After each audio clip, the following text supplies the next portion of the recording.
ఈ కుర్రాడు అనుకోకుండా ఒక పురాతనమైన పాత బావిని కనుగొన్నాడు.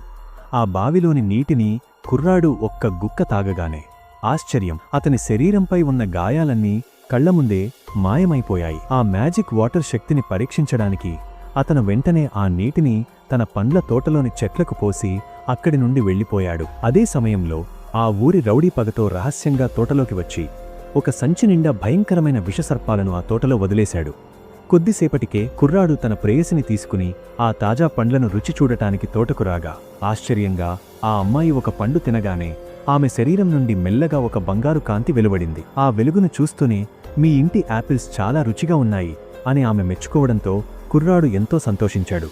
కాని ఆ సంతోషం ఎంతోసేపు నిలవలేదు. పక్కనే పొంచి ఉన్న ఒక విషసర్పం ఒక్కసారిగా ఆ అమ్మాయిని కాటువేయడంతో కళ్లముందే ఆమె శరీరమంతా విషం పాకడం మొదలైంది.